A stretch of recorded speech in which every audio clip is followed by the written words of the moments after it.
టూరిజంలో అంటే వాళ్ళు కూర్చోబెట్టి ఒక 10 మంది 20 మంది వస్తే వాళ్ళకి ఏదైనా మిగతా జిల్లాలకు పోయినా ఎటు పోయినా కానీ వాళ్ళు డబ్బులు వచ్చే పని ఉపాధి కల్పించాలి. ఇలాంటివన్నీ ఆలోచిస్తూ ఉన్నాం.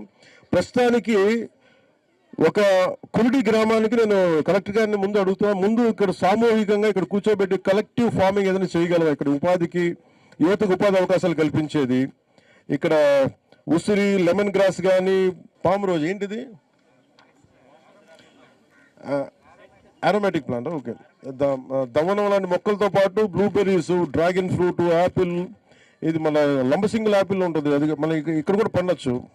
స్ట్రాబెర్రీస్ మీరు పంచగని పోతే మహారాష్ట్ర దగ్గర స్ట్రాబెర్రీస్ వేస్తారు. అంటే నాకు అనిపించింది అంటే ఇంత పచ్చగా ఉంది భూమి, ఇంత అద్భుతంగా ఉంది ఇక్కడ, కనీసం మీరు ప్రతి ఒక్కరు కూడా మీ పెరట్లో కూడా వేసుకోవచ్చు. కనీసం ఒక 25 గజాలు ఉన్నా కానీ మేము పెరట్లో పెంచుకోవచ్చు. దాని అందరూ 25 గజాల నుంచి కలెక్టివ్ చేసి 500 ఇళ్ళు ఉన్నాయి ఇక్కడ, 500 మంది జనాభా ఉన్నారు. ప్రతి ఒక్క ఇంత స్థలం ఖాళీగా ఉంది, ఎదురుగా అంత స్థలం ఖాళీగా ఉంది, దారి పొడవుతో ఖాళీగా ఉంది. ఇది కనుక మనం చేసుకోగలిగితే, ఉమ్మడి వ్యవసాయం కనుక చేసుకోగలిగితే చాలా ఆదాయం వస్తుంది పంచాయతీకి. ఏ తెగకి, ఏ గిరిజన తెగకి సంబంధించి మీరు అంత శాతం కనుక మీరు అందరూ కూర్చొని సమిష్టిగా రచ్చబండలో కనుక మీరు కూర్చొని ఒక ఒప్పందానికి రాగలిగితే, ఇది నేను జాతీయ ఉపాధి హామీ పథకం ద్వారా మన ప్రభుత్వ నిధులు కూడా అవసరం లేదు, స్ట్రైట్గా మన కూర్చొని సెంట్రల్ గవర్నమెంట్ ఫండ్స్ తోటే ఇది మనం ముందు మీకు ఉపాధి అవకాశం కల్పించగలం.